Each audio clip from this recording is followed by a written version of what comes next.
told me a few years ago that wire now is, Wow. I don't know, would be, a couple just for the wire. But he put it on one of those old train wagons. Sorry to say that. Good afternoon, everybody.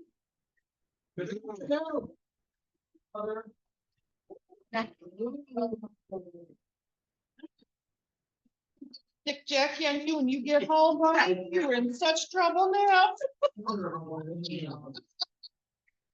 Where is she? You're working on it. Sorry, Joan, I'm combining all the cats you've gotten so far for the cards. You can start doing the math. There you go. How about everybody stand for our motto?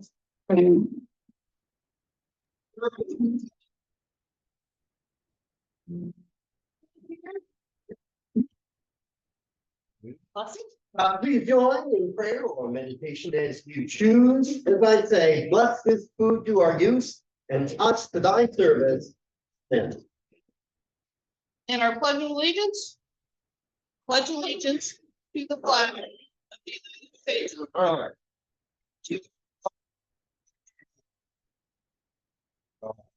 Indivisible. Liberty and justice for all. And Alan, you can sit if you want. Okay, Alan, for our song, where's that Bible? right here. Right here.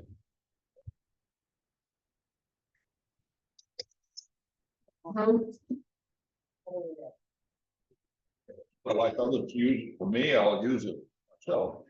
Well, summer's over, guys, and fall's upon us. The pace slows. Okay, so rather than a lively song today, I chose one that really reflected my change in attitude toward the season. Page 7, the bottom song. And much more. It's an old American ballad written 100 years ago in the 1920s.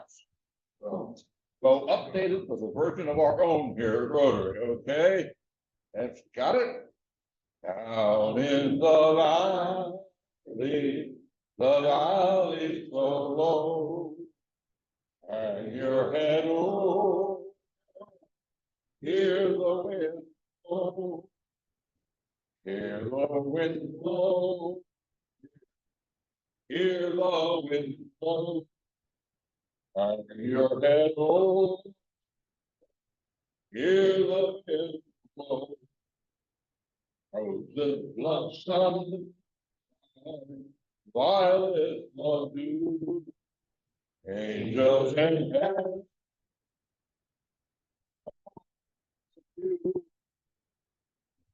I love you, here, no, I love you. Angels in heaven, no, I love you. Fight me a land, painting beyond. Answer my questions, will you be mine? Will you be mine, dear? Will you be mine? Answer my question, will you?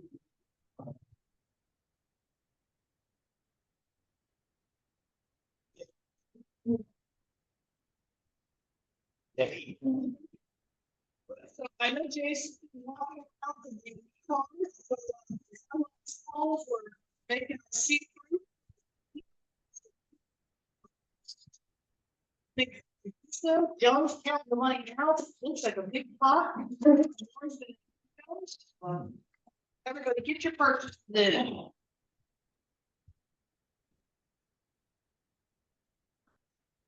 And I think we have Diane on our Zoom call. Yes, we do. Hello, everyone. It's fabulous.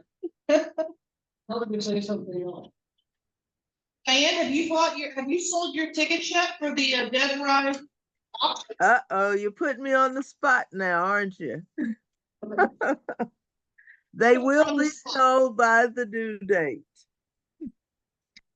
I don't think she has sold them yet, but she's gonna get right on that. Oh, can you all hear me? Can you all hear me? We can hear you, Diane, yeah. Oh, okay.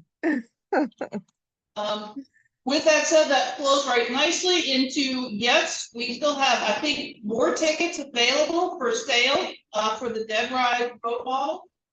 Is that correct, Joan? I have lots of tickets for the placard. Lots of tickets. So really quickly, how does everybody do on selling the tickets? Are you getting them sold? Yes. Yes. So we do have more to sell. I have confirmed that we will have a booth. Krabby Blues Festival, which is in 2 weekends. Not this coming weekend, but the following weekend from 2 to 7 p.m. is the Krabby Blues Festival on a Saturday. We just have to bring our table and tent and tickets for sale and the model with us as well. So we wanted to make everybody aware of it. We're going to be looking for volunteers to assist that day to man the booth for us. It's coming up again. Oh, next 14. That really starts for September. It's actually the 14th. The tickets Sorry. are wrong.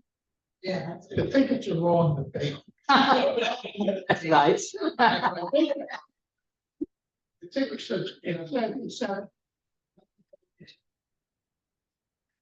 It's in 2 Saturdays. yes. It's not this weekend coming up, it's the following weekend. I talked with the secretary this morning over at Kristen School, and she's confirmed that for me. And when we need to be there with our table to set up and getting us on the vendor list, the whole works. So if you are interested and know that you can come that day, let me know now. Otherwise, I'll put the press on next week to ensure we have enough people next Saturday to help man the booth for the afternoon. For that sell tickets. With that said, we are also now on the agenda with the school board. Not this week, next Thursday. Next Thursday at 6 p.m. at the school board's offices up in Machapondo, where we'll make a formal presentation and the grants and what we're doing with the bookmobile. While we seem to be knowledgeable about it, we're not sure the community at large, especially the school community at large, knows the project that we are working with them on. So we felt doing a formal presentation to the school board meeting the best way to get publication and information out of the school system. So Jim was kind enough to arrange that. So for those who can be there, not this week, next week, on Thursday, 6 p.m. at Pongo, it's the second building. Not the old school in the school elementary school, but the building next to it, school administration, and they meet there for their 6 o'clock meeting. Any other announcements from the club members? Yes. Any of you that have a kayak, where's your name? Kayaks, you like kayaks? Okay. I'm a member of the Kitchener Club. 2 weeks ago, a group of people, 50 feet land, ships. On the 19th of September, we're taking a group out to out of the course, heading toward the lake.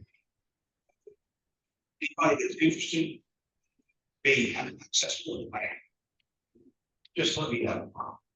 Tell you all the details. Your hand raised, Susan. Wanted to introduce Pete Messick for anybody who doesn't know him. He's the owner and principal broker from Brokerage I work for. So I just wanted to introduce friend and mentor Pete Messick. He's the owner of property in Virginia, which I work with before. He's a principal broker. Anyway, I've been asking him for a few weeks to come on and join us. So he's here. This is a big time.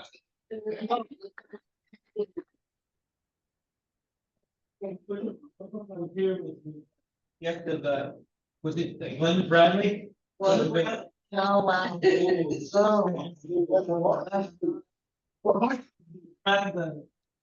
Christmas holiday grants.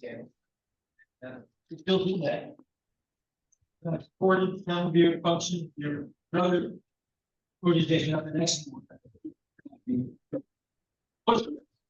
It's a very good, word day. Absolutely. Welcome. Okay, how long I've been? Your part too long. Well, meeting, you're in. Any other announcements? Hearing none, I'm going to move us along.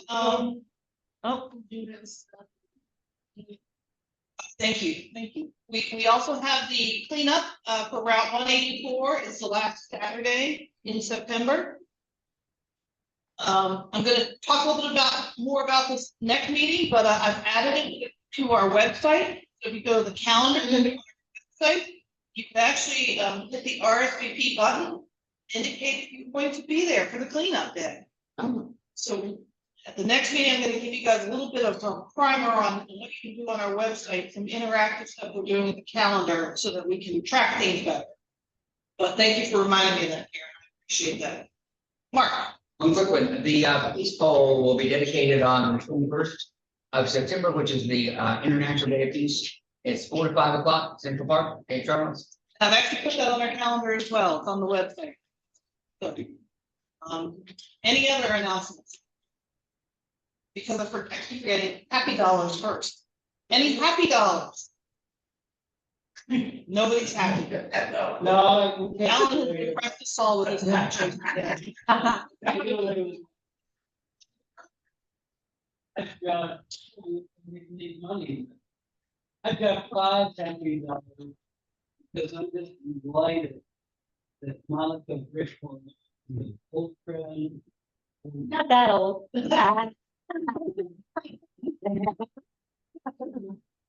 And former Rotary president of this. Just delighted. Ew. Any other happy dollars? All right, I guess I only have a couple happy dollars, not, because two members of this club, both Bill Payne and John Burtis, are board members of the Community Foundation. So, of course, John's not here today, so. Two. Two. Thank you. I'll Let me give. give you Joan. Okay. Should we do our drawing for the Queen of Hearts? Yeah. Who has got the high card today? Ace of Hearts. Ace of Hearts over here. Anybody else? Hearts will be given, Sandy. Sorry. Oh, no, you're not. What's the These are bills. So they're not my. They're my car. They're my. You see? Grand homes.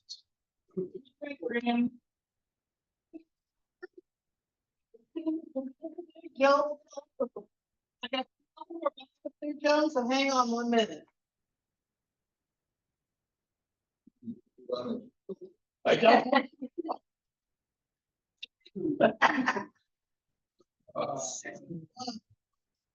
Great. Let's see. Who's got mine? $3 more to add to the pile, Joan. So,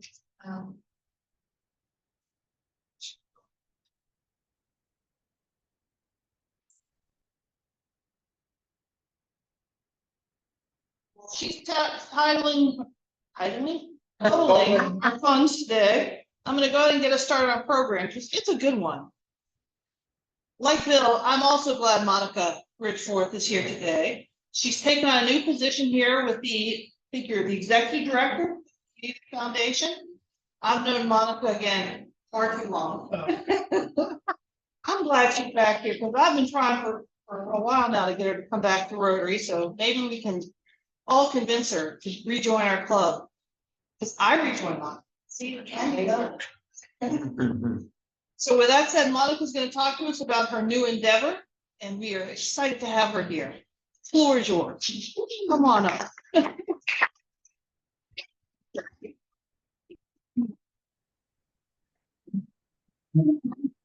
Okay, I am right there. All right. I don't know how to speak in this thing. All right, everybody hear me? Thank you. I am Monica Sport, and I'm delighted to be back here. This is my first time in small with the Rotary. We played football. We were while I was Rotary. You get thrown out. Yeah. But today I am going to be talking about the Eastern Shore Virginia Community Foundation, and I've recently taken over as the executive director. So in fact, so recently that this is my first public speaking occasion for the foundation. So you all are getting this. But as I mentioned, Bill Payne is our vice chair of our board. So I'm sure that when I falter, Bill, you're going to just pick right out where I left off and explain all that what I'm not able to. I don't know, Julie Badger was the prior executive director, and I know she's spoken to this club in the past. I'm not sure how recently. So I'm trying also not, I wasn't taking any part of what she's presented in the past. Although, as they say, repetition is probably needed. What's the thing? You need to hear something 7 times in order for it to stick. So we're working on that. So today I thought I would just talk to you very briefly about 3 things. 1, what is a community foundation? 2 is the Eastern Shore of Virginia Community Foundation, and we are actually celebrating our 20th anniversary this year. And then the 3rd, briefly, what does that mean for you? How can the Community Foundation help you? And then if you have any questions throughout, please interrupt me at the end. Yeah, there are annual reports. I think Bill passed them around. They're last year's, working on this year's annual report right now. So they should be out soon. And I also have business cards in case anybody would like to contact me for questions afterwards. So the history of community foundations. Community foundations are not a new thing. They're actually over 100 years old. In the 19th century, the robber barons, the industrialists, they, with all their fortunes, they all started their own foundations, and they did amazing work.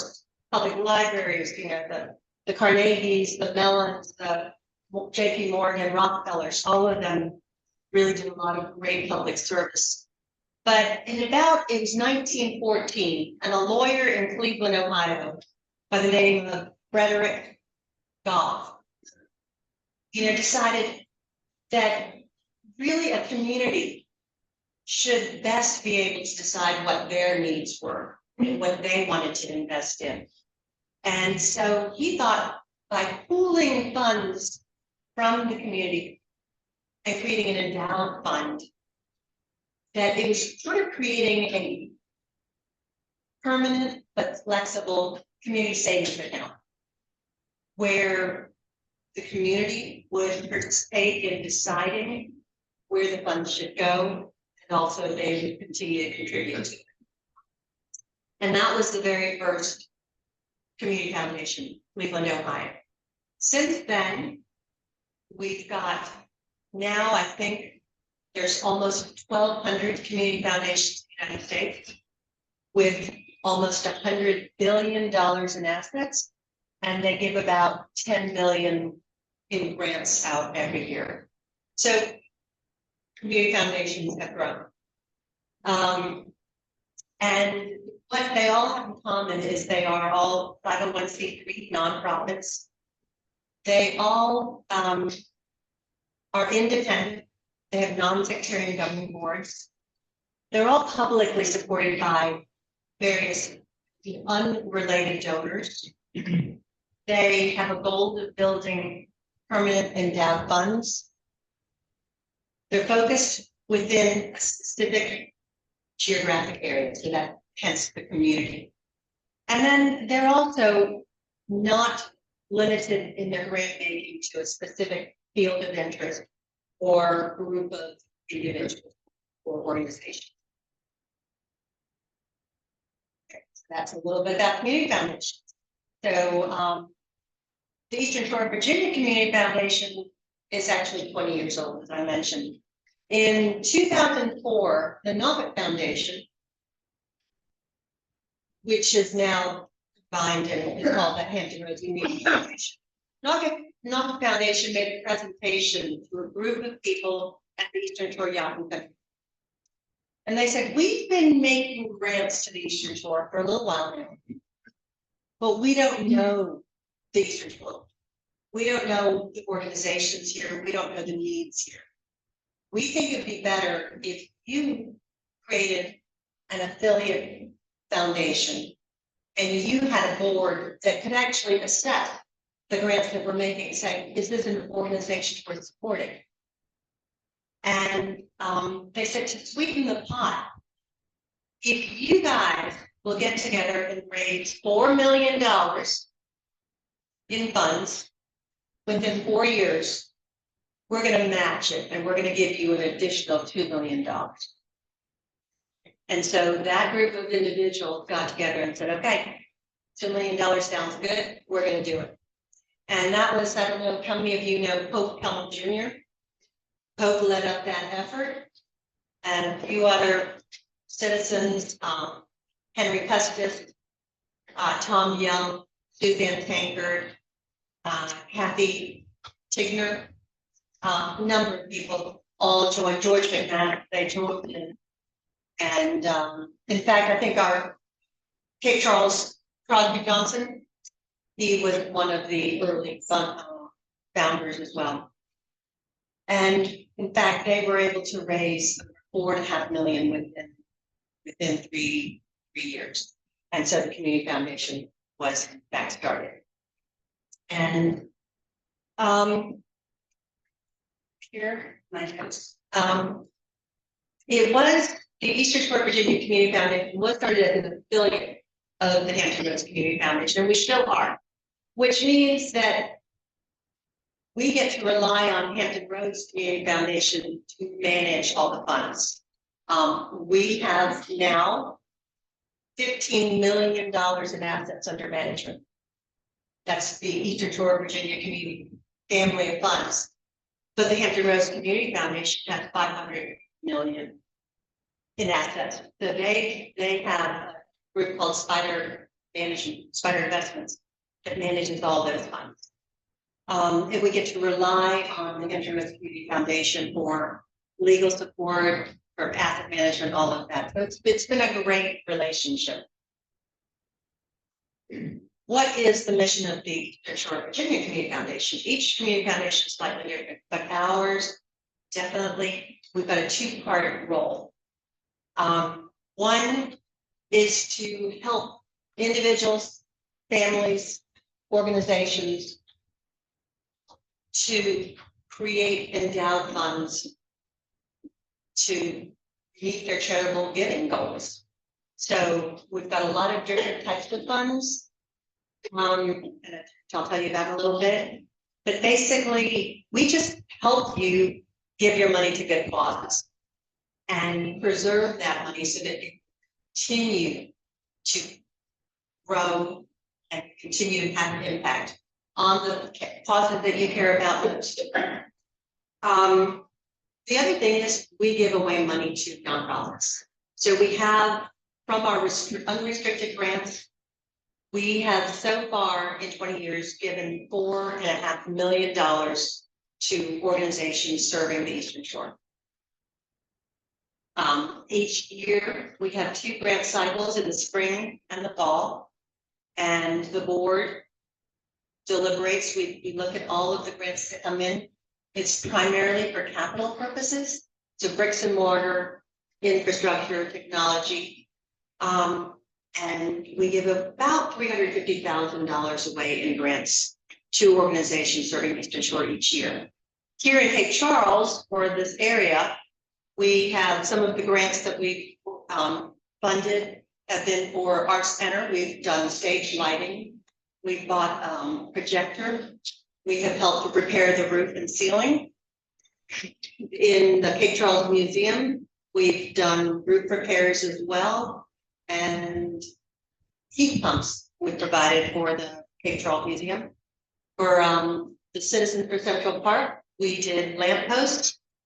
And we also helped build the restrooms. Let's see what else. The Rosenwald Pool Initiative, we actually repaired, or we paid to help do the roofing there. And then down at Hudson Tunes, we just paid for new signage for Arlington down there. So that's some of the work that we've done right here in Cape Charles, but up and down, a lot of the other nonprofits, Habitat for Humanity, Boys and Girls Clubs, Escalio, the domestic violence program. If you look down from Chincoteague, New Church, Saxon, down all the way to the Bridge Tunnel, we've funded the organizations here from shore. So that's a little bit about what we've done here from shore. But now a little bit more about, so what does that mean for you individually? If you are a member or if you're part of a nonprofit other than Rotary, I don't think there's much to be done with the Rotary. You've got your own foundation. It's, you know, although I guess we've worked with some of the organizations that you make grants to as well here on the shore. But a lot of the we kind of go back to the first part of it for your own charitable giving. You know, an endowed fund with $25,000, you can create your own endowed fund and kind of create a family or your own legacy and give back to the shore or to whatever causes you are most interested in. We have our most popular fund type are a donor advised fund, where every year you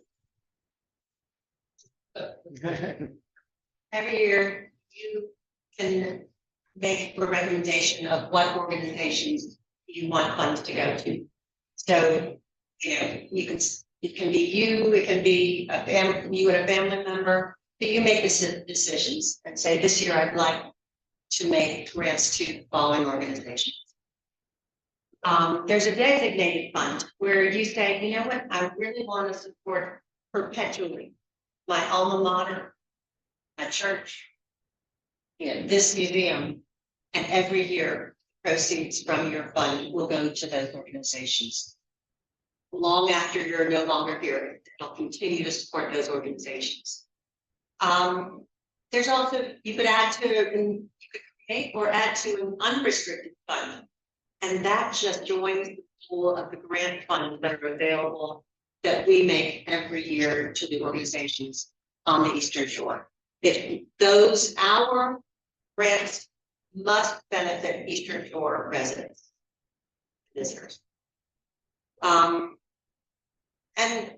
there's lots of different variations as well. There's also an organization fund that you put, that, you know, or a nonprofit. In fact, now a third of all of our funds, over $5 million, are organizations that have nonprofit organizations on the shore that have endowments that we help manage. So the Community Foundation really is just about helping promote and inspire philanthropy and support nonprofits and good works here on the Eastern Shore. And we'd love to work with any of you to continue to support that. I guess, what questions do you have? Yes, the address is still correct on this. The address is correct. That is the post office box. My office happens to be in my house, in my living room. So if you'd like to visit the office, you're not going to be very impressed. But we continue to maintain PO box up in Elm Lane. Thank you. You know, I was actually on the board of the Community Foundation for 5 years before taking over as executive director, and it is such a joy. What a pleasure it is every year to look at, you know, grant requests and say, yes, we're gonna fund these, we're gonna,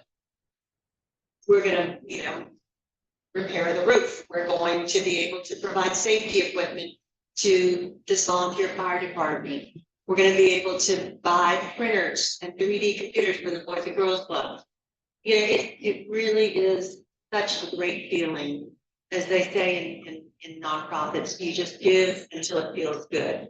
And to be part of this, you know, of the community foundation, it really feels good. I don't know what your experience is so far, Bill, I agree, but it's and, I tell you, I've been on the board for a few years, but my level of enthusiasm has increased since Monica. She is such a strong leader and gives us so much, energy. It's just fun working with you. And I encourage this group, we don't have much now, but when we leave here, there will be a lot of money available. And I'd like you all to think about how you might convert some of that money to the issue.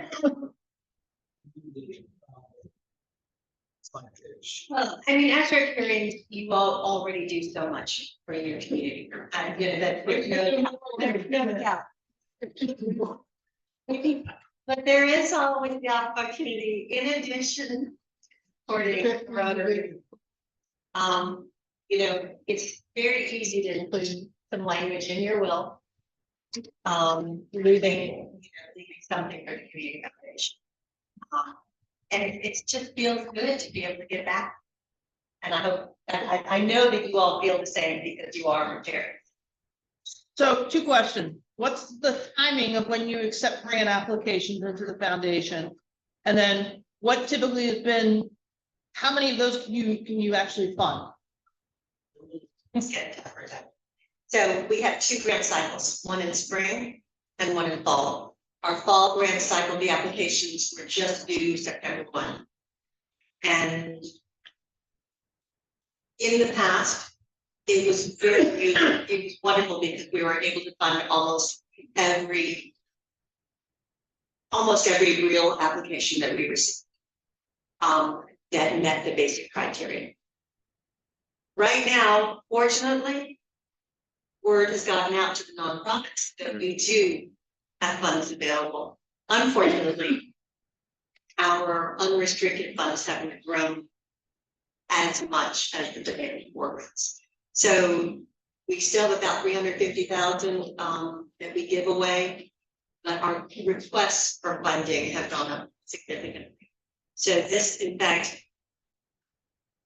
we're going to be dealing with this in October at the board meeting. We probably have grant requests of $250,000 for fall, and not as much available to give this fall. But one of the things that I'd like to start doing is we have a lot of donor advised funds. So if there's donors who don't already know exactly what they want to do with the funds that they want to grant this year, I'll go let them know. These are the organizations that we couldn't completely fund. So ideally, that's also the role of the foundation, is to share with the others in the community. Here are great organizations, these are their needs. If you'd like to join in, please help fund. The other things that I've been doing is I've been working with United Way, met with them recently, said, you know, we need to work together. And one of the things we can do is try to work on capacity building for nonprofits. So host symposiums with speakers on grant making, on financial management for nonprofits, all of those types of things. So those are some of the new initiatives we'll be taking on as well. Anything else? Well, thank you, Monica. Thank you. We appreciate you coming today.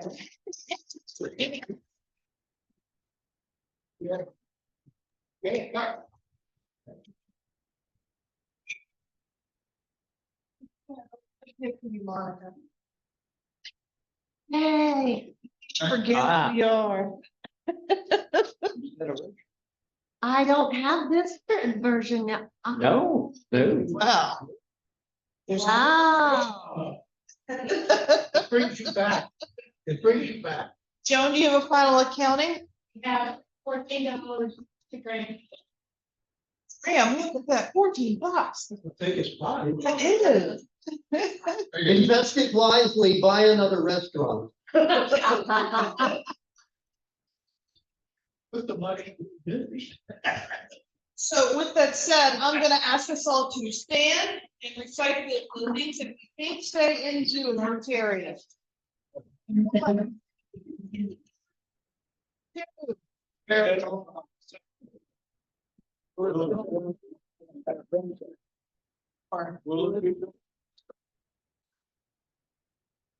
Have fun?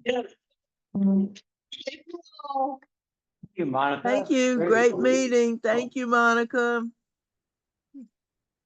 Tuesdays, you know, you gotta have lunch somewhere. Gotta have lunch somewhere. Yeah, you know, it's not very far, not a very far drive.